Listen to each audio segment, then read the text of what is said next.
Well, indeed, we are here. Welcome to Hamityville Horror. Thank you for visiting. I am Clint, I'm Don. and we are joined today with a very, very Very special special guest. guest. Very special guest. We have Mr. Lance Parkin with us here today. So, how you doing, man? Hey, what's up, boys? I appreciate it. I always love talking to people, so I'm glad to be here. Don't you do enough talking? Aren't you on a little podcast that's called Neon Brainiacs? Yeah, I do a little too much talking, I feel like, in my life. But I'm always game for more, you know? Right. Well, yeah, I know Don has been trying to get a hold of you and have you on here forever. I mean, he's been talking about it, almost since, we started doing this podcast, which admittedly was only back in February, but it feels like so much has happened since February. Right? I mean, it feels like every day in this modern world, I feel like is like an old week pre-crisis, Yeah. It's crazy because, and I become, obviously seeing the Boonies was like, of course, where I became a fan of yours. But after, and if you guys have not listened to Neon Brainiacs, get the fuck out there and listen to it. When you took over for Greg and then, Ben had his thing and you just stayed on the show. I mean, there was no way that they could not put you on there. There's just no way. Yeah, I mean, it's interesting to hear your perspective, because I was just sort of doing it as a favor to those guys, but it was a lot of fun, Yeah, I enjoyed every fucking minute of it. But I can tell you one thing, Clint, this is what's really cool is I know one thing Lance didn't enjoy on that. Being subjected to multiple Howling movies is never a good thing. I think that's sort of how they basically got me started on it. Yeah, really trial by fire, yeah, we watched I can't remember, was it did we start with 2? Yeah, started with 2 and then we went to marsupials, and that's when shit went downhill. Yeah, those movies are something else, dude. I'm a werewolf fan, so it was weird to be put through such a ringer as a werewolf lover. I was like, man, this is just doubly painful, Absolutely. And that's what's cool about the even like the indie circuit right now, man. I mean, there's a lot of werewolf movies coming out. Wolf Hollow. A friend of mine, Mark Cantu's making that. He seems like he's a nice dude. He's a good dude. So I'm excited to see him doing that. He's a guy that's really been trying, and I know he's had his own struggles. So I'm happy to see him making such a nice passion project. No, definitely, man. And it's it looks like it's going to turn out really, really good. I think the other one's A Beast Comes at Midnight is another one that looks really good. I think that's what is that? That's Joe, what's his face? Oh my God, Joe, the guy that does, the amazing fucking special effects that I can't remember his goddamn name. He's gonna kill me. But yeah, there's a Beast at Midnight's coming out. That looks amazing as well. But we could talk about all these werewolf movies because I know you're a werewolf lover, but let's talk about your shit. So the Boonies, my shit, yeah, your shit, and we're uncensored, unedited. You don't have to pull back. Obviously, with the Brainiacs, you don't have to be, shy. Sweet. So yeah, I mean, so obviously the Boonies is a love letter to 80s slashers without a doubt. If you've seen it, anybody's seen it out there, it's absolutely amazing. I mean, it's the fact that, it feels like your normal slasher until like a quarter of the way in. It's like, oh shit, well, this motherfucker just came up with new ideas that no one else has done. And how did it all play out in your head? Did it play out the way you want it? In terms of like the story itself, like the movie itself, it's definitely a certain kind of movie, made for a certain kind of horror fan. I'm really into like the what's the word I'm looking for? Exploitation style of horror of like the 70s and early 80s. Like that's like the stuff that I've probably gravitated towards the most growing up. Like I like the sort of horror movies that you'd watch and you were like, I don't really feel like I should be watching this, or they had that sort of gritty film stock and they looked like, Last House on the Left or Hills Have Eyes. Like shit like what's that. Your favorite exploitation movie that we just reviewed not that long ago? Wasn't it a little movie called Mother's Day? Oh God. Yeah. I wasn't a huge fan of it, but like I've gotten comparisons to Mother's Day with Boonies, but surprisingly, I've actually never seen Mother's Day. Yeah, it's got a real Texas Chainsaw, or what do I want to say, like almost like a Devil's Rejects or something. I mean, it's a real torture porn. Is it weird that I have to tell somebody it's on another horror podcast to listen to our horror podcast? It's kind of fucking weird. Like, hey, go listen to our episode of Mother's Day, and no, I mean, it's I'll admit it. I trashed it. Really? Yeah. Yeah. I mean, he did. He was like, I did not enjoy watching this. I had to go get a shower after watching it. It was too rapey for me. I just couldn't. I didn't like it. Yeah, like I have like a familiarity with the movie. Like I know what it is, of course. But it's one of those weird ones that just always gets past your radar, and you're just like you know of it. And I've seen so many, but for some reason that one has always missed it, which is funny because then I made Boonies. And I've heard people like, "Oh yeah, it's run through Mother's Day. You must be a fan." I'm like, I never saw Mother's Day. sorry to say, fans out there, but Boonies is better than Mother's Day. Sorry, but it is. I would say so. And no, go ahead. No, I just said, "Oh, you're good." Okay, I thought I interrupted you. No, I really enjoyed a lot of the role reversal that you did in that movie. Like you ended up with like a really strong female character coming in, to more or less bring a positive end to the situation. You also, instead of having like a female character being assaulted and tortured and so forth, it became a male character. It just to me, that was kind of a fresh perspective on the feel, and I really liked that quite a bit. And that dude was amazing. Like the fucking sheer terror in his face when he just had this realization that he was gonna get fucked by this hillbilly guy. I was like, Jesus Christ, this is so real. It's so real. Like, that's probably gonna be my and I was like, can my face get any worse than that? Because it probably will, because that's how I'm gonna feel when I get fucked by a hillbilly. Oh, that's awesome. I mean, honestly, it sounds like what you just said, Clint. It sounds like you guys get it. Like that was the point with all like the role reversal stuff. Like that is the point. And then I have to pass it along to Matt, what you just said, because Matt's one of the guy who plays Aaron in the movie. Mm-hmm. He's one of my oldest friends. I've probably known him like 25 years. Yeah. And he's been involved in anything I've ever made. Oh yeah, Matt Schultz is fucking amazing no matter what he does. Yeah, it's awesome. I mean, he has to hear this. I think he would love to hear that sort of thing, I feel like he's waiting in the wings. Like all of a sudden, it's going to pop on and be like, hey, I mean, if he did, fuck it. What's up, we've done that before. Want to go camping? Right?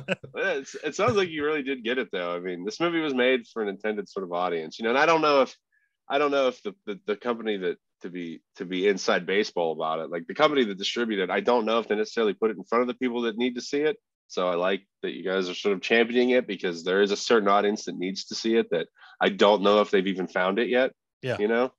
Yeah. Well, it's crazy when, listening to, when we're listening to the Brainiacs, with, building everything up until where you are now, you just kept saying, go on to Boonies and, watch the Boonies and then go on IMDb and review it, because the fact that this movie has the ratings as it does, it's a fucking goddamn, it's a crying shame. It really is, because and first of all, we know two of the people that are in this movie. We know Rick Dutro and we know Jess Euler, which are absolute fucking phenomenal people. Yeah. Rick Dutro, awesome. He's amazing. He's been in other stuff. I mean, even Ben's in this from Brainiacs, and he was in other movies. Yeah. As well. So it's like, Steve Rosinski likes to use Ben and Greg when he can. So it's like, it's just one of those things that, I love that you said that too. Like, people that needed to see this didn't see it. The people that, didn't need to see it were the ones that saw it. And they were like, well, let's bash the fuck out of it. Like, how about we don't? Like, why don't you take it for what it is? And like Clint said, the whole role reversal, it's something different. That was what was so great about this. It was like, it's different than anything else you've watched. That's what I want in a horror movie. I don't want to see the same shit over and over and over again. It gets old. That's why I like the Boonies. That's why that shit's on my Amazon Prime account. Yeah, it's awesome. Yeah, I really do appreciate and it's gotten some better like reviews and receptions on other platforms, particularly at IMDb, the movie lover people just seem to be shitty to it. That's IMDb just in general. It's like, oh well, we like the movie, but fuck it, we're still gonna trash it because that's not what we wanted. Right? That's not the kind of people we know. No, fuck that noise. Nah. Not at all. I literally posted our interview with Jess Euler like 20 minutes before we got on to talk. And like one of our guys who follows the group, immediely commented, "I love the Boonies." So I mean, it was like great, man. There's a following out there. Yeah, absolutely. And we've after talking with Stephanie and Rick, we mentioned you in our interview, and Rick said you were a pleasure to work with, and I don't have any doubt about that. I mean, again, just listening to how you handle things and what you do. I mean, it's and just you're just a down to earth guy. And that's why I've just wanted to have you on here, which is why I'm honored to have you on here, because again, I don't take for granted the fact that, you look into Boonies and you're the barbecue owner. Like, I understand, like, you got to understand this man is the reason this movie exists. And I don't take for granted, like, again, you being on Neon Brainiacs, that has been one of the biggest inspirations for this podcast. No shit. Really? Yeah. And, and you guys do a great job. And Clint still does. And I'm not going to name any names, but there's a podcast out there I did listen to, and they can go fuck themselves at this point. Oh my God. All right. And I'll stick with mine and Neon Brainiacs. I will promote you guys till the day I die. That's awesome. Yeah. You guys have been good fans. You guys have been good guys, which, we try with your Facebook group and everything. It's been very positive. You always have more positivity in the world. That's what I think, because it's a pretty nasty place these days. Right. Yeah. So I have to ask you, with your new project, how much of that can you divulge? Which new one? I think you told me, don't you have an anthology that you were working on? Weren't you trying to do something like that? Yeah, I did. I was doing an anthology of shorts, which one of them centers exclusively on Rick Dutro, which is kind of cool. That was more of just a creative exploration to get my group Locust Street back and running and get the wheels greased, and the whole world shut down creatively. People stopped doing as much, and I had this sort of thoughts. It was this whole long-winded thing I went through in my head about been 17 years since I set out on my own from my hometown, and 17 years with cicadas, and everybody's coming out of their holes like cicadas. So it was sort of this ethos called Cicada that I wanted to use to sort of be the blueprint for the new, I guess, direction that Locust Street would go in going forward. That's a good analogy, man, without a doubt. Yeah, a sort of creatively pure exploration where it was all about coming back out of our hole after being away for a while, and we made a couple of those, and I wrote 6 originally, but we shot 3 because I sort of got the fire to want to go back to something we had done a few years ago, and then my other guy, Jeff Smee, who's my film partner, he was the DP on the Boonies and anything else I've ever done, and co-edits everything we do. He had a short he wanted to make, which he recently kickstarted, but that won't be shooting till spring. And I was thinking I want to go back to my biggest love, which was a show I did called Theo and the Professor a few years ago. Oh, yes. Yeah, and I really, really want to do it again. So we have been talking, and this is it's even a thing I haven't really been very public about, but I'm at the point now I think I'm ready to start talking about it. But yeah, we're gonna do a new one. We're gonna redo the audio of the original show, because I think the only thing really holding it back was the audio. So we're gonna ADR some lines, redo some of the sound effects, redo the soundscape, because I learned a lot doing Boonies, and we're gonna start shooting a new one and trying to give that the life it never really got, because we sort of put it out there and we were so new, we just didn't really market it. And what was so great was and I love it because you see all the stars are Lance Parkin, but do you know how many Parkins are in this movie? It's they just overtook the whole entire cast and crew. Okay, well we have Justin, we have Ayla, and it's Was that supposed to happen? And but it was great. And that's what was so amazing about it was, you saying, the only thing holding it back, man, that shit was fucking phenomenal. That shit was great. Yeah. Are you familiar with the Professor at all, Clint? It's okay if you're not, but are you familiar with it all? Professor is amazing. No. It was tell me about show. It was a show that we made in 2017. I mean, to think back, we were so green versus what we've learned since, like the amount of like equipment that SME has and stuff now. But it was a show we kickstarted for like only like $6,000 or whatever. But we made 7 episodes. It was on Amazon Prime for a long time. It's currently free on YouTube. Oh. Wow. But it's like a really goofy show that's like a love letter to TV of the 80s, 70s, and 90s. Like it's kind of like if Men in Black, Kolchak the Night Stalker, and Are You Afraid of the Dark had like a kid. It's like when I watched it, it always reminded me of like the Twilight Zone and like Perfect Strangers. Perfect Strangers is a good analogy because it's an odd couple kind of show where like there's a guy Theo who I play. I actually act in this show. I don't just like a, but and like he's fucking amazing, Clint. Just go. He's amazing. Great. Yeah, and I'm brought into this clandestine organization called the Moonlight and Brimstone Society where we like hunt, it goes bump in the night and kind of stuff like that thing. But my partner is a Professor Ravenwood, who is like 200 something years old. He's like magically kept alive, but it's Aaron from the Boonies in old man makeup.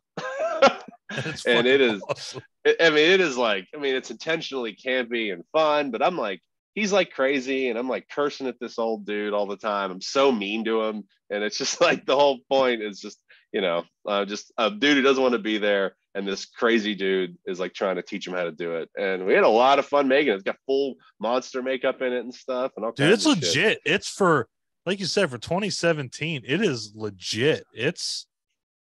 I loved it. It's amazing. I loved making that show, like it was so much fun. And we sort of just want to take what we've learned from the Boonies and just go back and make one more and see how it goes, like see how it goes. Okay. It's going to go amazing. It's going to go great. It's going to go great. Yeah. So I guess one more thing before I let Clint take over, because I am like completely running this fucking interview. I know you haven't produced, directed a lot of things, out there, as far as like your credits go. But what really drove you to stick with what you're doing? And, obviously I know you've had, the whole shortcomings, COVID completely fucked everything up, for everybody. But what event really, when you thought about it, like, I want to direct, this is what I want to do. Was there any major thing that hit you that you were like, let's go? I think ever since I was young, I kind of always wanted to do it. And I did a lot of stuff in life other than that. Like because I'm from a small town near Johnstown. And, I grew up in the 90s, early 2000s, before sort of the digital revolution was a thing. So I thought that to make movies, you had to like move to New York or move to LA or like do these like big shakeups in life that I didn't know if I necessarily had the courage to do at that time. And so I was just like, well, I can't do that, even though it's like the thing I want to do. And it was never, for me, it's not so much about, I don't view myself as like an auteur. Like, I don't think filmmaking itself overly seriously. I'm just really interested in taking people on a ride in like a story, like, motherfucker, you've done that multiple times. Yeah, like it's more just about like trying to create an experience to help somebody else like escape a little bit, So I always want to do that. And then I went to school to English to be a writer, and then I was always into like drawing. So a lot of my 20s I spent being a cartoonist and pursuing a career in comics, and that just wasn't really doing it for me either, because I needed that movement and that sense of motion, and the sound was missing. Mm-hmm. And it was so much work to draw, and I didn't find it fun. So I really just I sort of gave it up, and I was lost for like 2 years. And then a friend of mine, Ed Wong, he brought me onto a team in the 48 Hour Film Project. It was introduced to me through a girlfriend I had at the time. And I went on the 48, and I randomly met Smee there at the same time. He was a random guy. I was a random guy. And we sort of hit it off as friends. And I sort of learned a little bit about how sets work from Ed. And we just started doing it ourselves. And I realized I was like, this feels like, even if it's on a small scale, like a little short film or whatever, this feels like where I sort of belong. Like I had a sense of belonging that was missing from my life for a long time. So it's sort of hard to ignore that, or it's like I spent a decade of my life ignoring something, and then I do it and it feels so good. How can you really, I'm not the type of guy that is really interested in like a family or that sort of stuff for my future. So it's easy to continue to pursue this.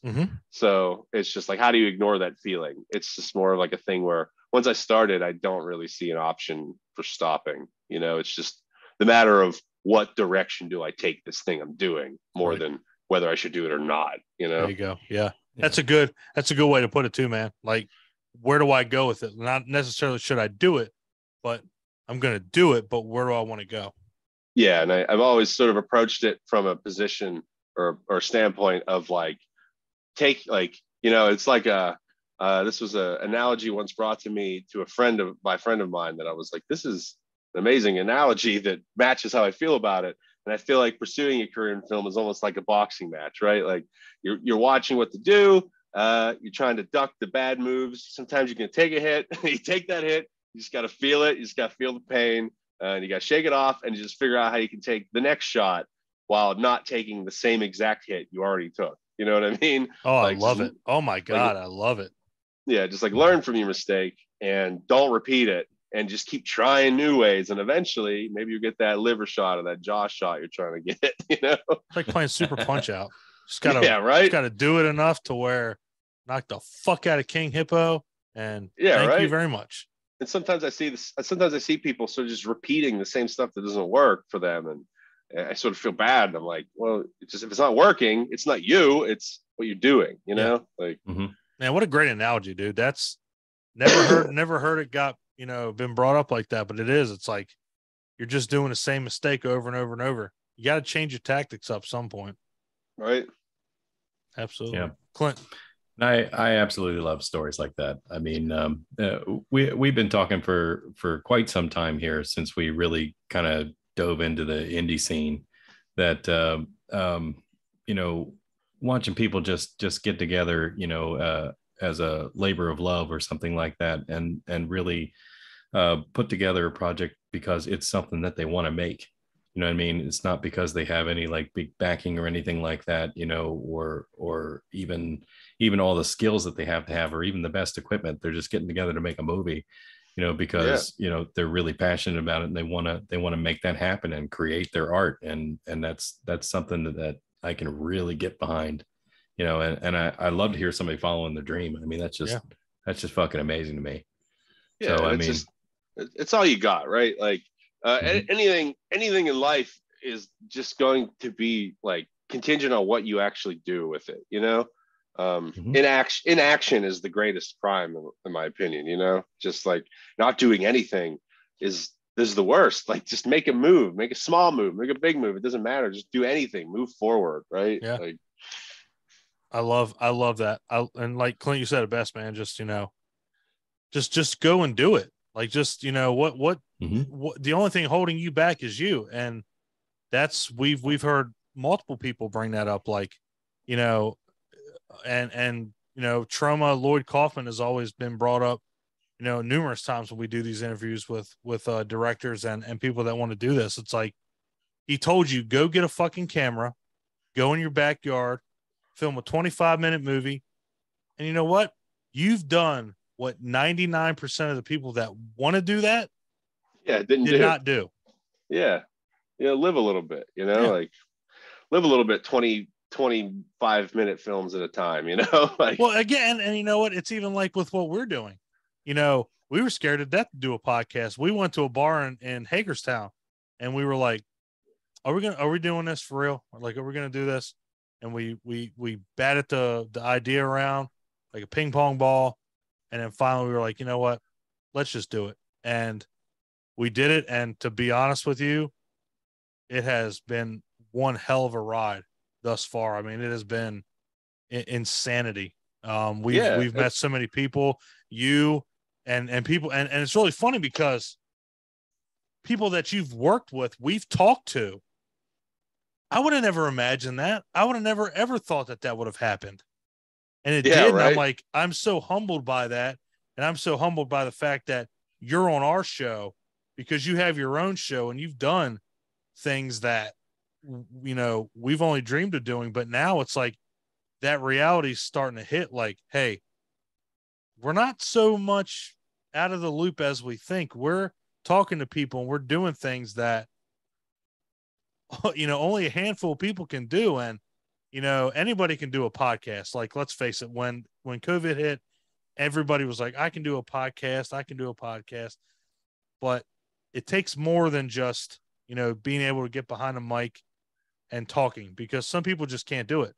And not to toot our horns, but with what we've done and what Neon Brainiacs have done, and you guys have done it longer than we have, without a doubt. Greg and Ben, I mean, they're just fucking, they are absolutely insane. Yeah, I'm like the fish that swims on a shark's mouth, and I just get shit that bite them. When they bite, I eat the little bits that fall off. That's what I do at that show. Bullshit. Well, they're doing Ben, Greg, for listening, he's not. He is one of the sharks that eats those fish. I mean, and that's what's so great about it. Is listening to you do what you do. Yeah, since we came back to the podcast idea, I wanted to ask. I think we've kind of covered what you didn't like multiple Howling movies. No doubt. But because I mean, there's things on this show that I can tell you that I didn't like doing. That's 20% of the things that we've watched. Things that may never see the light of day. But I was curious, what are some of your more favorite moments or experiences with that particular thing? Yeah, we've done on the show. I really liked, I mean, they're gonna fucking hate that I say this. I really like doing 90s month. 90s month was fucking great. Well, there's an internal I think fight that I have in my head that they don't fight me with. But it goes on with me, where like I like classic horror of all forms, and they're really into the 80s. Well, Greg is really into the 80s. Greg is really into the 80s. And so is Ben, but they're into the 80s thing, and I like to push their boundaries a little bit. I like the themes, I had a lot of fun doing 90s month, just because I think it was a change of form. We talked about some of my favorite stuff. I have a strong nostalgic connection to the 90s, of course, being born like 85. So I really like that. Some of the other fun things, I think, some of the other fun ones we did, I really like doing the underwater theme, where we did all these movies that came out in 89 that were like the same movie. It's like, it was Deep Star 6. It was like, I think there's 3 other movies that are just like that fucking movie. Lords of the Deep, Deep Star 6, The Abyss, and I think there was even another one that came out in 89 that was water based. Yeah, and we did them all, and it was really funny to do that and contrast them, and like I thought that was a lot of fun. No, I love that. And what's funny is like, it's still like, I don't want to go underwater. Even still, like, I just don't want to do it. And 90s was fucking great, because you guys did like RoboCop.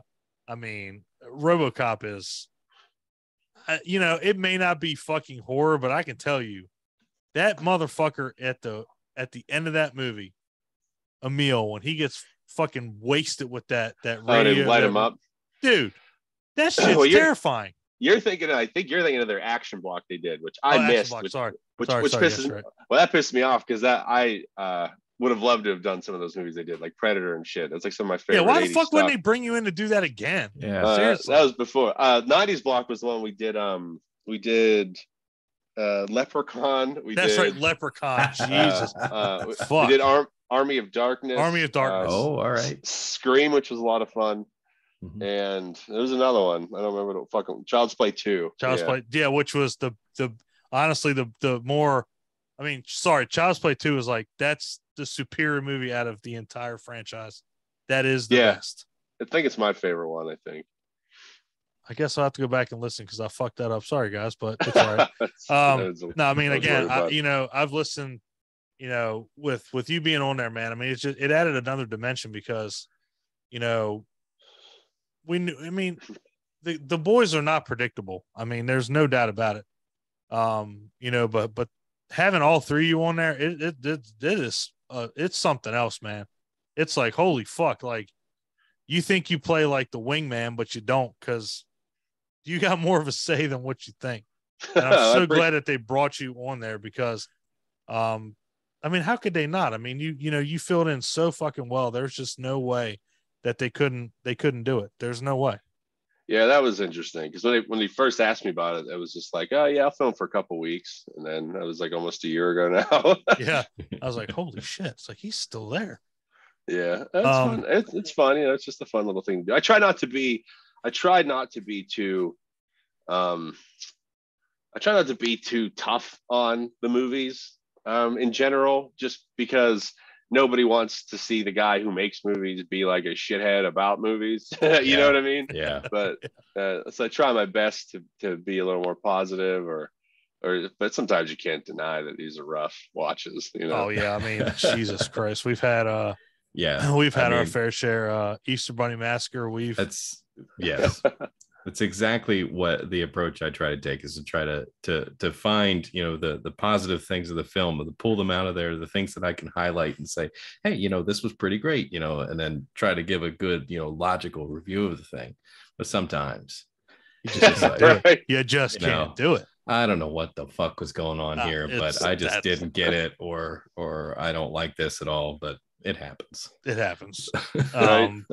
And so, look, you know, obviously I know about your filmography and everything like that. So, would you say that you would want to keep doing, you know, full length feature films or TV series over the shorts that you do, or would you want to keep doing the shorts? That's a good question, actually. I think the way we're trying to go is actually a little bit A and B, but the shorts are fun. Shorts are fun because it gets done, and it gets done without like running your entire life. You know what I mean? Yeah. Oh like, yeah.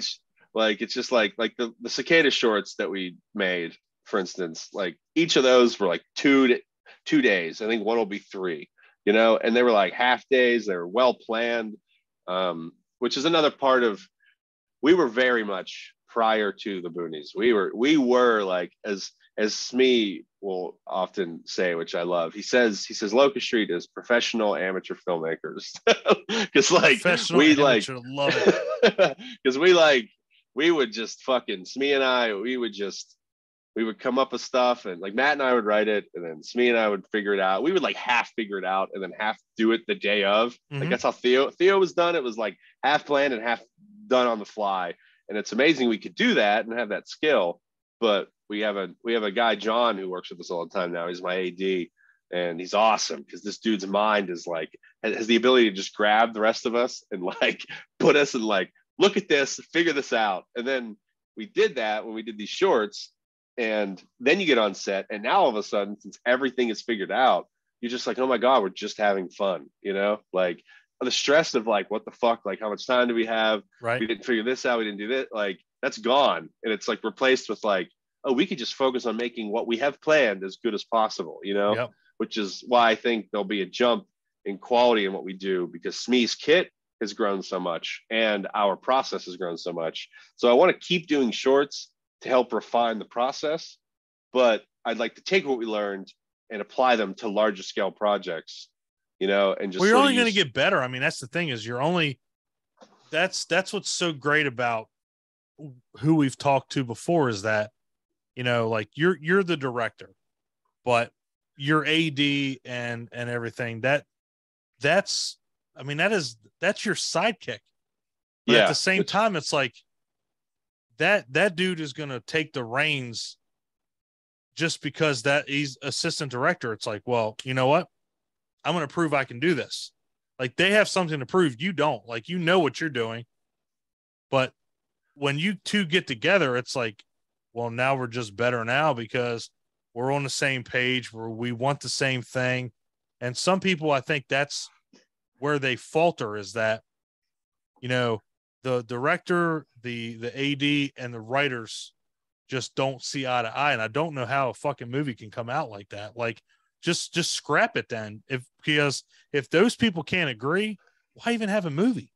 Yeah, well, yeah, it's true. And I think why probably I have good relationships with people who work with me in the past and stuff is on Locust Street sets. Like Theo was driven by this idea, the Theo and the Professor show, and Boonies, we had executive producers that were there and stuff. So I mean, we had other leadership in the mix, but in a purely Locust Street thing, I mean, my whole idea is that I like to build trust, and I like to build the idea that everybody who's doing the thing they do is that's kind of like their thing. Like film is like a collaborative art, and like life is a collaborative thing, So like everybody, I like to encourage everybody that, this might have been like my idea or whatever, or like me and Matt's script, or I'm directing it or whatever. We lose him. He just shut his camera off for a second. I think he's grabbing something. Oh, okay. Yeah. Should I keep going? Oh yeah. Yeah, okay. Absolutely. Sorry, I have a habit of pontificating. That's okay. I'm quite all right with that. But I like everybody to have their like role, and it's like what they do, and it's their piece, and we're all in it together. And I think like half of directing is like actually your vision, and the other half is like listening to everybody else and being like, oh, this works, this will improve it, or oh, this detracts from what we have in mind, and that's like half the job is like should be fielding everybody else and like being like, yeah, you're right, or I don't know if it'll work, but they should all be part of that vision, Yeah, absolutely. Yeah, I don't mind long explanations if you're worried about that, because some of my least favorite experiences here have been when people will hear something that you ask, and they'll give you like 2 sentences, and then they just clam up. Like the close, like the close, like, oh yeah, it was great. Yeah, it's like, I don't want this to be like an interrogation, you know what I mean, where you feel like you gotta like give me short to the point answers, it's like, let's just have a conversation. Yeah, so. like your interview is, you're like trying to pull out like everything. Wow. Yeah. So, did he just say that's how our interviews were? Our interviews suck? No, I'm pretty sure he didn't say that. No, he was Clint was just telling me that some interviews can be a little like pulling things out, No, we shoot from the hip, man. The one thing that we've always said is that we don't want this to feel like canned or staged. We don't want to give you canned questions, make you feel uncomfortable. We just want to make it, even if we didn't talk about any of the movies or anything that you've done, like I don't give a shit. Like I know what you've done. You know who you are. I know who you are. And if we talk, and I can be like at the end, hey, this motherfucker made the Boonies, bam. But we had an hour and a half conversation of just getting to know each other. That's all that matters to me. I'm your man. I love just talking. So yeah, and I love the learning process too, because we've seen it a couple of times now with people making their own movies, where they learn as they go, and the cool thing is that learning curve is usually pretty quick. Within a couple of projects, you kind of have things fine-tuned. Like you understand how to get good video, you understand how to get quality audio. You get real creative about how you shoot a scene or how you think about it. And I can see, just following a couple of projects, how much better it got in such a short amount of time. So it's like, that's really awesome to me that you're able to do that and put out a much better product just by learning a couple of really good lessons. Yeah, man, that's it in a nutshell. I mean, that's what indie filmmaking is. It's learning and it's networking. Those are the 2 things you need to be good at, or you're going to have a rough time. But if you can learn, and if you can talk to people and get to know people and sort of be like, you work with me, I'll work with you, I'll go on your set, I'll do this, I'll do, like that is, those are the skills, man. You just got to learn, because if you're not learning, you're not growing, you're stagnant, which is not good for anybody. Yeah. You couldn't have said that any better. And I assume that's why, filmmakers end up working with a lot of the same people over and over again, because once you find something that works well, I mean, why would you want to change that? Yeah, exactly. Yeah, exactly. Because it's a fucking lot of work, and it's just like to uproot that process every time and start from scratch. Like, I mean, I Locust Street is like a thing where I have like my inner circle of people, and I worked really hard to build a team that we had trust and faith, and like we're like family with each other. Like Smee, another good Smee quote is he says the Locust Street is like group therapy that makes movies sometimes, because we're like Jesus Christ, that's a great fucking analogy. Everybody needs to hear that one. Yeah, we're like super close, and we talk about everything, and like we got there's names in my head, like they're my people, and like I meet every Thursday with them, and like we talk all the time, and like I got John, and Smee's got Jamie, and then there's Matt, and he's like and there are other people like Dominique and Lindsay, and there's a lot of people who are just like our people, and then the actors we work with, and it's about building that like team feel, and like making sure that everybody's like, oh yeah, every time I'm on a set with them, I feel like my voice is heard, and that's all I ever really want, I guess. That's a good point, man. I mean, again, talking with Rick and Stephanie, I mean, they had nothing but great things to say about you, and Jess, the same thing. It was like, I mean, you've definitely made your presence felt. I mean, and that's the thing that you try to do. And it's the thing that you understand is that it's not going to be like, I'm going to do a project 4 months from now, everybody's going to know who I am. You understand that that might not happen that way, but at the same time, like Clint said, as you get better and better, your products are better and better. The Boonies, I mean, sorry guys, let's fucking face it. I mean, that's better than 90% of the shit that's on Tubi. Let's get that straight real quick. Just because of the production value, the actors, and everything that you had, that's what it's all about, man, is that you make your impact. And then again, if Ben and Greg want to be in your movies, you have that to fall back on. But when you have like, Rick and Jess and these other people that are in your movies that are like, hey, can I do this with you? That means something. You obviously did something right, which I know you do anyway, but that's got to mean a little bit to you. Yeah, it does. A lot of people have been very good to me, which I'll always appreciate, the people who've been good to me. I used to actually, before COVID stuff, I used to actually run a few independent film festivals in Pittsburgh, which was fun. It was a lot of fun to create these events, to have people like coming together and meet up and like connect. And I like just facilitating that for people, to the point where I think about getting back into it again, just because I like to facilitate that community. It's a good community of people, and it's good to turn the mirror back on them sometimes, I like that analogy. Turn the mirror back on them. I got a million of them. That's a good metaphors. That's a great metaphor. They're fucking phenomenal. Those were great. I speak in metaphors, like it's the only way you can connect the people through visual language, No, I mean, it's but you make a good point. I mean, love it. Yeah, I love it too. You make a good point. I mean, sometimes, and that goes without saying, sometimes people need to have that mirror turned on them, because sometimes these people don't understand that I've done this and you haven't.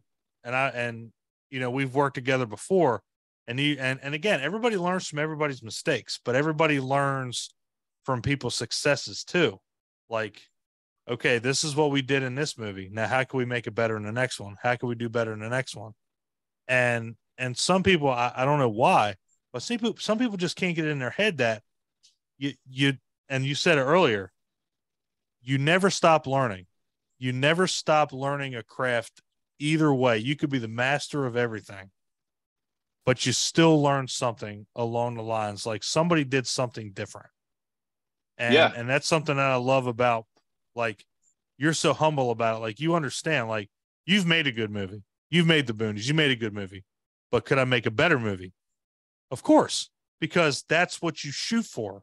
Even after, your next movie, that's going to be better. Can I be better than that? Absolutely. But that's just what you shoot for. That's human fucking nature. I mean, you try to do better and better and better. And it's only fair that, you critique yourself saying, well, could I do this better, this better? And when you get to the point where you say, no, no, no, that's when you need to stop and really take a step back and say, well, I could probably do this better. When you say I couldn't do any better than that, you could do better. Yeah. And it's important to consider too, that, the world is not a particularly fair place, and people are just, people got their own problems. The world, like, chaos is a factor at any given moment that could occur to anything or anyone. So like you gotta have a thick skin and you have to have long game thinking. For filmmaking, it is all about having a long game state of mind, like understanding that nothing, like successes can sometimes trickle in or success is short-lived. Yeah, and if you do get a big win, it ain't gonna last forever. And it's just like you have to have a long game mindset where you can't be focusing on some sacred object that exists that you're trying to run towards. It's going to be a process that's never ending.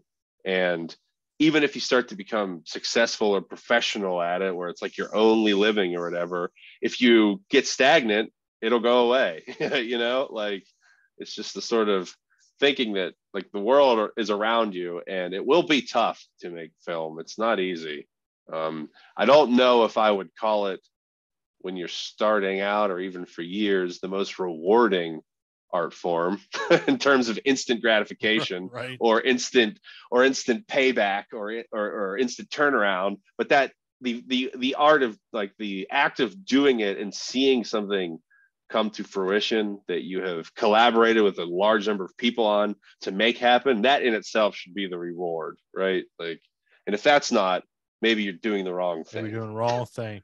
You need to listen to this man, because this man knows what he's talking about. That's exactly what you got to put in perspective. Is that was kind of what I was thinking. Your immediate reward is, hey, I made something. Yeah, I made something. Yeah, and I think it's that cool. should be how it is. Our first episode that we did on our podcast was almost 3 hours fucking long because we were dumb and we had no fucking idea what we were doing. And all three of us got shit-faced. And then, you know, I had a sound effect on the soundboard of the brakes screeching and said, hey guys, just letting you know, we were fucked up with this. This was our first episode, but we promised we're going to get better. And we did. And everything's just a learning curve. I mean, out of any, you know, life is just a learning curve. It's just one big learning curve. But, you know, when you have people that are like gifted like you that can make the creations that you do, it's under a microscope more than anybody else, because again, you're making a movie. You know, I don't have the biggest budget. I don't have the best actors. I don't have, you know, the things that Hollywood does, but, and Clint knows this cliche. He's probably hates it at this point. At some point, Hollywood and indie, these things are just gonna intertwine, because Hollywood's so fucking stale with what they do that you're gonna have to bring a new, fresh aspect to it. And that's what you guys are for. You know, the same 3 or 4 directors, they can't do the movies all the fucking time. You got to get new people in there. And I, you know, thinking like Jordan Peele, when he came in, it was like, that's a new director. He brought something that nobody else did. He didn't give a shit about what anybody thought. That's what is going to really separate these indie directors like you and a couple other people that I know are going to go above and beyond it, because it's going to have to happen, because Hollywood's going to get so fucking stale. Their ideas are just going to be, nobody wants to see them. Yeah, and I appreciate that. You know, and I got my name's all over the stuff I make, but it's just, I think maybe my greatest skill towards achieving any sort of finished product in filmmaking is probably my ability to rally people together and get them involved, because I mean, I'm blessed to be surrounded by extremely talented filmmakers and creative people. You know, like I mentioned my inner circle all the time, but I mean, like, I got to pass it back to people like Rick and Jess. You know, like the people I worked with are immensely talented, and it only serves to elevate the things I'm trying to do. Like the things I'm trying to do don't really exist at all without those people. You know, like I might have had the idea, or I might have had the gumption or this or that or whatever micro thing you're looking at that moment, but without them, they just don't exist. Like none of it exists without them, you know? So like, I love all of them for doing it with me, following me and all my fucking crazy notions over and over for some of them. Your notions are pretty amazing though. Yeah, I appreciate that. Clint, sorry, took over again. That's quite all right.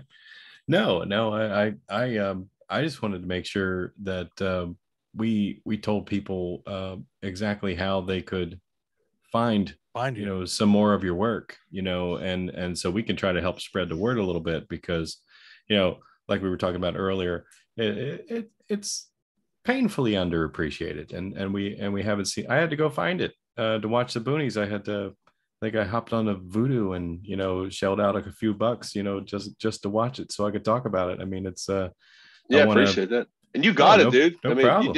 you did your assessment of the ending and stuff. You got it. Like, you're the kind of person who should be seeing it. You guys. Yeah. Clint knows his shit, man. We know our shit. He got it, man. We got what you were doing. But so you saying, Clint, like, how do people find it? Is that sort of what we're? Yeah, I want to make sure that if there's distribution for some of your stuff, I want to make sure that we put it up for people to see. Hey, go check this out.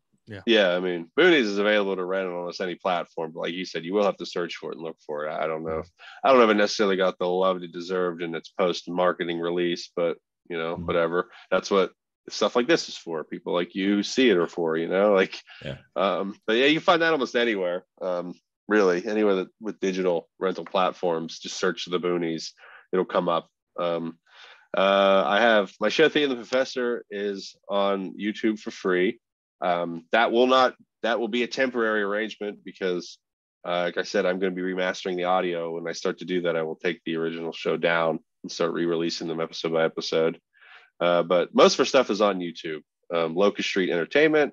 If you type in locuststreetentertainment.com, I have it set up that automatically forwards to our YouTube page. So some of our shorts have been there. Some of the shorts made for the 48. Daisy is one to check out. That was a really interesting one. Daisy is.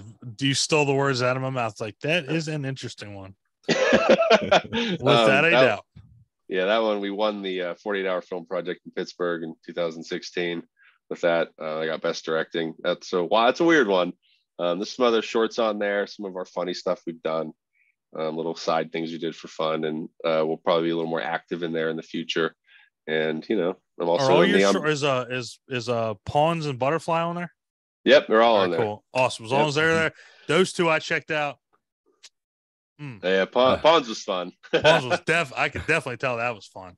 That's another one I acted in. I've kicked around the idea of trying to make like a 70-minute version of that one. But we'll probably never do it, but it would be fun. It would be. That character was a lot of fun to play. Really over the top. Over the top. It was fucking amazing. Right? Was amazing. Wow.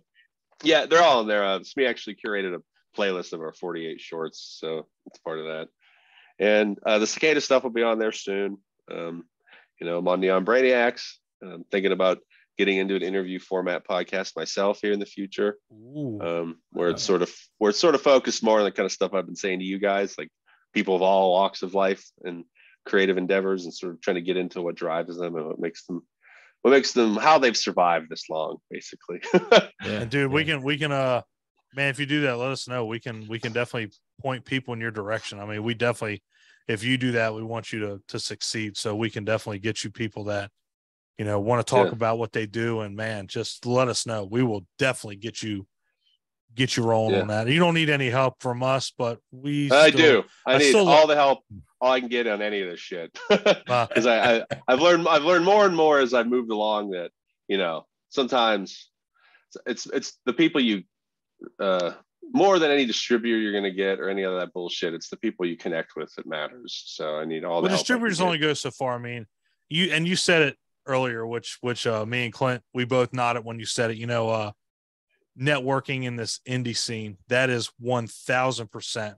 I think, to me, is the most important thing you can do, because again, these people that you trust, that have been in your films, that they keep wanting to come back.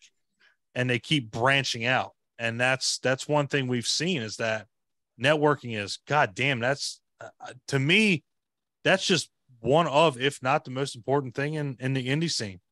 Yeah, it's super important. I mean, like, that's why I brought up the festivals I used to do, because it helped me meet a lot of people. It really did. It helped me connect with a lot of people, which is really important. Yeah, definitely. And man, like I said, whenever you get that, if you're going to do your podcast, your interviews, man, please don't hesitate, to hit us up. And again, we learn from what you do on Neon Brainiacs. At least I do, listening to the format. And I mean, you guys just kill it. I mean, you're amazing. The three of you, listening to you is just saying one of the main reasons that I wanted to get into it, because it just, to hear people talk about horror like you guys do, and we love it. We I don't think there's a day that goes by I don't watch at least 1-2 horror movies. Wow, that's awesome. Yeah, but at the same time, listening to you guys come out Wednesdays, I look forward to Wednesdays. That's awesome, dude. It makes it, I guess, sort of gives you motivation to continue, because I think one thing I think is interesting about the Neon Brainiacs dynamic is that Greg and Ben especially Greg, are obviously like these massive, like you guys, like horror fans, right? And of course I am, but I think I also sort of am a genre fan in general. I like genre storytelling overall, right? Of all kinds of different, like sci-fi, horror. I'm into Marvel shit. I'm into all kinds of I just like stuff that is sort of outside reality. I just like genre and character and story. So, but I used to be super, super into horror, obviously. I mean, I make these movies, and I've been trying to reconnect with maybe that younger, like mid-20s, late 20s Lance, and I've been using that show as a way to do that again and force myself to sit down. I can kind of tell, stuff. When listening to you talk, I'm like, if I don't want to say it feels like it's missing something, but you're trying to rekindle something. Like, oh man, it's so great to listen to, because you sound like a kid in a candy store, or like a kid in a Blockbuster video, going up and looking at these covers and be like, well, what can I watch? Well, and again, man, don't sell yourself short. The Boonies is that's the culmination of that's what people want to do with a slasher movie. That's the epitome of what people would try to do, and some of them, they're just not going to reach it, because you understand how that works. Oh, just the shit I love. I just love that gross, fucking gutter, gross, dirty horror filmmaking of mid 70s to mid 80s. I just liked that shit so much. And when I got the chance to make one, I was like, I'm just gonna make one of those movies. If you watch the Boonies, you will take a shower. That shit will happen. You will take a shower after that fucking movie. It is so fucking weird, and it's grimy and weird. I mean, I think if somebody were to watch, I don't think Clint's seen it yet. You should check it out. It's only 7 minutes when you're done here. But my short film Daisy. I think if you watch, if you watch Daisy and then you watch the Boonies, you'd be like, oh, it makes a lot of sense that guy made that guy who made that movie made. Because I mean, I won't spoil anything, but the conceit of Daisy is a man is keeping two people as his dogs in it, and they're pretty brainwashed. Yeah. So, but it's really weird, and it has more themes of these weird capture themes and strange manipulations and things. But if you saw that and then you see the climax of Boonies, you're like, that makes a lot of logical sense. Oh yeah. Oh yeah. That shit. I was I was watching Don't Breathe. I was like, when they're in the basement, I'm like, is that? Pretty sure they stole that from Daisy, maybe, but maybe not. We made it in 2016. Yeah, I don't know. Yeah, it's so funny that you say that, because I was literally going to say I'm going to go out and I'm going to watch Daisy, because I've been enjoying a couple of the few 48-hour movies that I've seen so far, and to me it's just amazing the ride that you can be taken on in a 7-minute short film. I mean, we saw a couple that Rick and Steph did. I was these are great. Yeah. So dude. Yeah, check it out. It's I'll give you 7 minutes of my life. I'll go check it out. And send me a message and tell me what you think of it too. I'd like to know. But I just don't know if I think I am confident that there is a specific style of audience, a certain kind of audience that I made Boonies for. And you both represent that audience, and I just think it was sort of put out in the ether, and people who saw it probably thought it was made for more money than it was made for, which was not a lot considering. And then I think B, they just might not have been prepared for the kind of movie I was trying to make, but people who have liked this stuff for a long time or of a certain demo and stuff, I think those people are better equipped for what I'm going for with it. So if they have that sort of mental equipment and they're looking for that kind of thing, I think it pays off the way it should, But if you're just looking for like another splatter movie or something that is a little more flashy or something, you're not going to get it from the Boonies. And I think you could turn your brain off with that movie and you would enjoy it. I mean, that's the thing, is like, don't think too much about this movie. I mean, obviously there's a plot, you have to have a half of a brain to understand the movie. But at the same time, it's like, you really don't, because just don't go in there thinking it's more than what it is. Yeah, it's supposed to be weird. Yeah, weird is, and it's fucking weird. It is fucking weird. Like weird is the word I would use, just like Daisy. Like it's supposed. I don't think it's a subgenre, but I would like if there was a subgenre called like weird horror, just like weird. Like I wanted it to feel in the first half like it's a typical outside in the woods movie, and then when all the shit kicks off in the middle point and everything, half the characters get wiped off the board. I just wanted to turn it into like a different movie, and that's the real movie. Oh, it did. Weird. It was like, I was like, you know, if there was a movie that I could have compared it to, it was. Have you seen One Cut of the Dead? No. So it's a zombie movie it was either Japanese or Korean. Forgive me if I'm getting that wrong. But what's really wild about it is the first, I think it's either 35 or 40 minutes.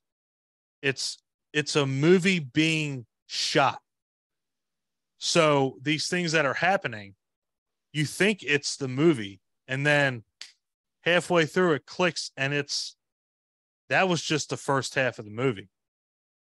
And it was a whole zombie thing, like taking over, like it was real zombies taking over. But then like the second half, that's the real, that's the real movie.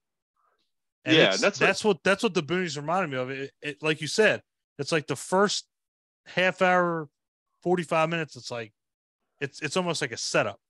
Yeah. Then the real movie comes up.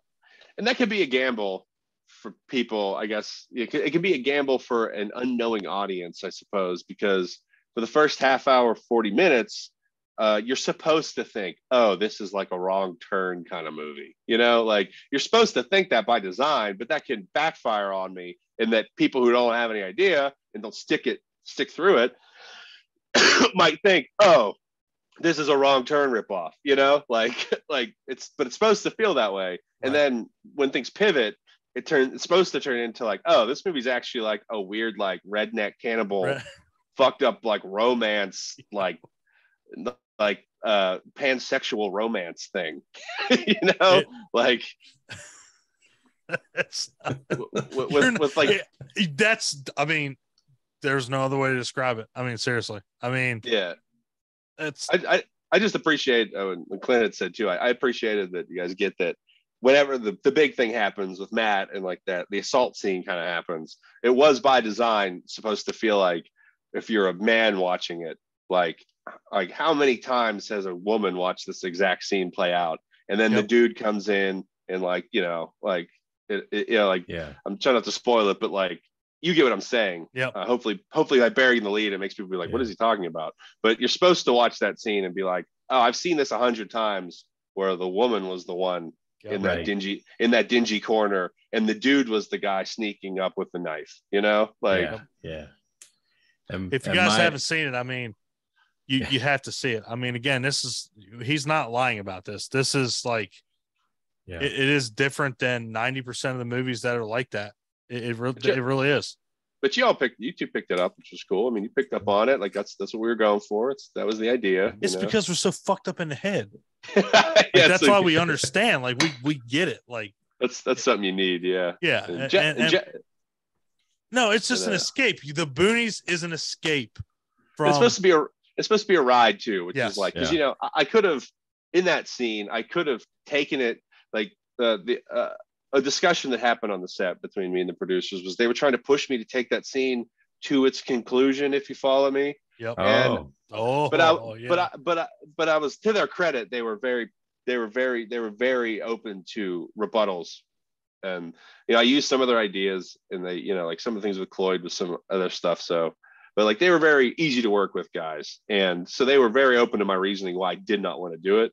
And I was like, I don't want to do that because when you've taken it that far, it's like, oh well, there's no stakes anymore. and the stakes are now gone. Yep. But at the same time, I wanted the movie to be a ride above anything.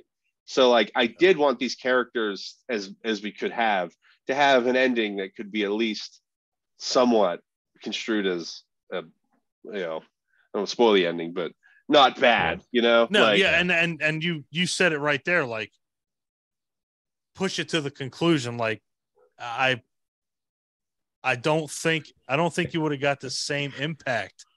Yeah, if anything would have changed. And we also, by virtue of letting Haley sort of steal the scene, so to speak, it's now built her up to the audience's eyes in a much better light. So when she goes on further to confront Mama and stuff, we are now rooting for her as not just a victim, but as a like savior, like, so it helps with Haley as a character too. Could you make a sequel to that? Could you figure out some way to do it? I absolutely could, because I already know what it would be. If it ever did well enough that I could get the rights back, or however the fuck it could happen, if the people who distributed wanted it, however it could ever happen, I did have an idea that, in my opinion, is probably a superior movie to the Boonies, as odd as that sounds, but it is more of a home invasion movie, centered around a reunion of Haley and Aaron, and there's like a document. Don't tell us that. Yeah, there's like a see that. There'd be like a meta thing going on where there's like a documentary being made about the original movie, and it all coalesces around a house, and it would have been really cool. But we'll see. Maybe someday. Stop saying would. Yeah. It's going to be really cool, because that shit needs to be made. Yeah, but if my career could continue to escalate, it could probably make it happen.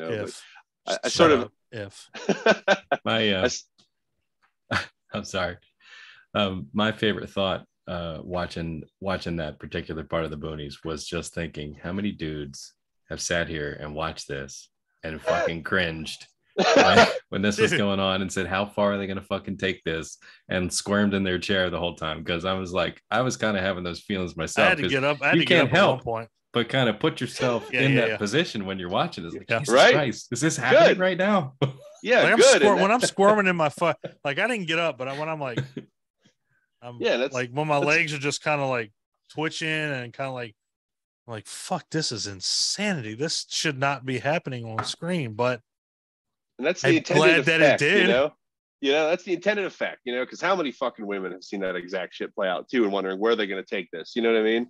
And but that's the intended effect, because horror is horror. Like, it should horrify you in some way. And if you're squirming in your chair, clearly I'm fucking with you, You clearly did your fucking job. That's what I want to do, is just fuck with people who are watching it. And because it starts, I think it essentially, like you had, one of you had mentioned Matt, and I think it might have been Clint, when he first realizes what's going to happen. Yeah.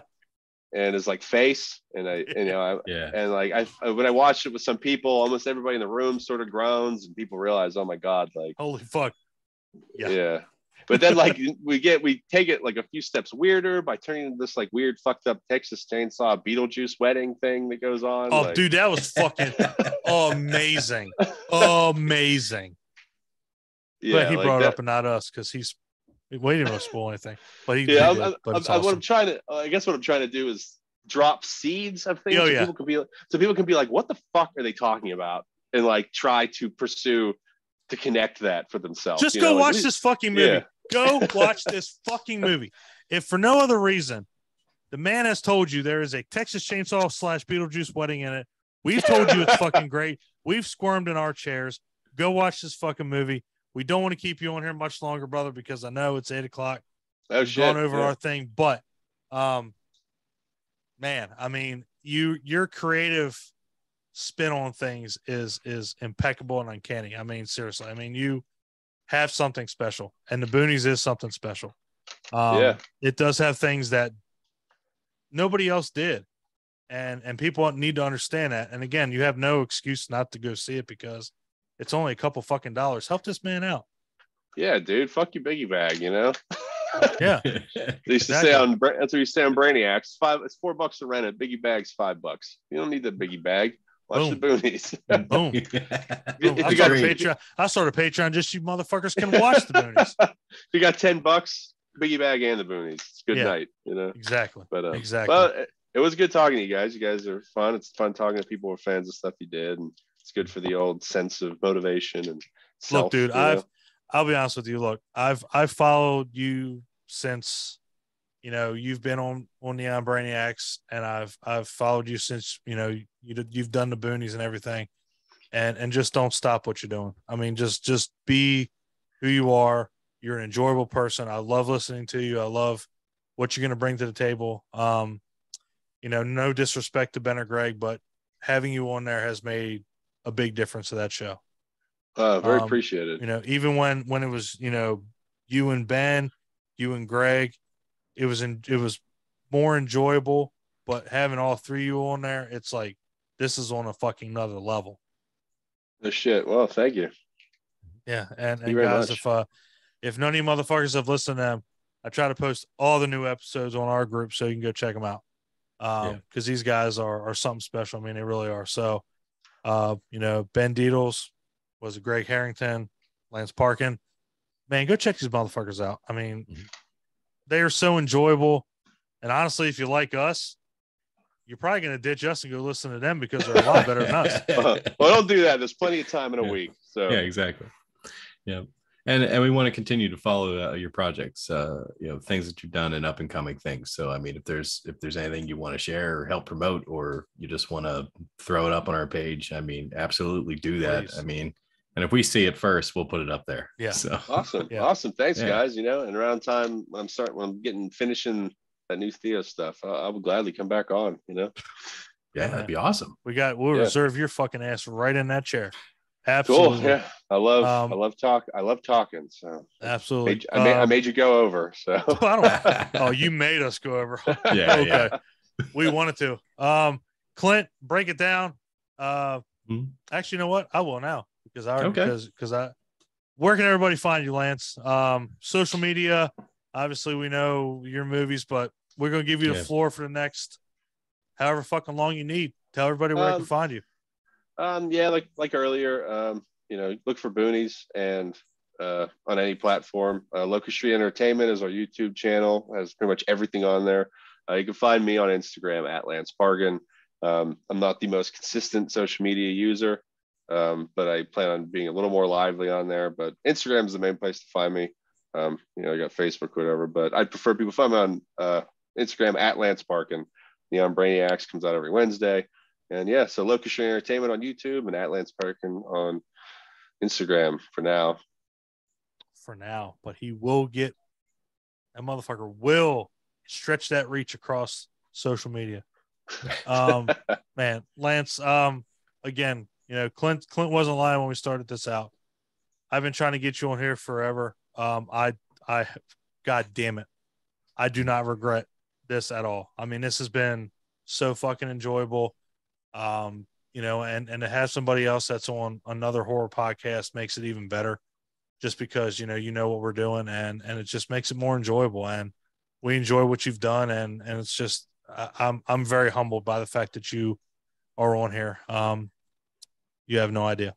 Yeah, I mean, thank you guys, and I had a lot of fun. So in the interest of turning the mirror back around, I should let you guys know that I've done interviews with people. I've done shows. I talk to people all the time, and this has been a lot of fun. So I think you guys have something good going here. So you should keep your momentum going, and you should continue to do it. And I think, as just some of the things I've heard you say of your own volition, I think you guys have the right mindset. So just continue the process and just continue researching how you can grow and thinking about ways to grow. And I think you guys will do really well at this. So appreciate you guys having me on. I think this was a great interview, and I think this was a lot of fun. So keep it up, boys. That's my advice. Thank you so much, man. That's that's humbling, man. That really is. Guys, again, check out Neon Brainiacs, for the love of fuck. If you listen to us, 100%, just listen to them because they're great. And yeah, man. Lance, I can't thank you enough for that advice, and that means a lot to us. It really does. And we'll end on our taglines. Don't let the bad ones ruin a good time. Yes, sir. They won't. Nope. And I hope you find movies that haunt you. Love you guys. Yeah.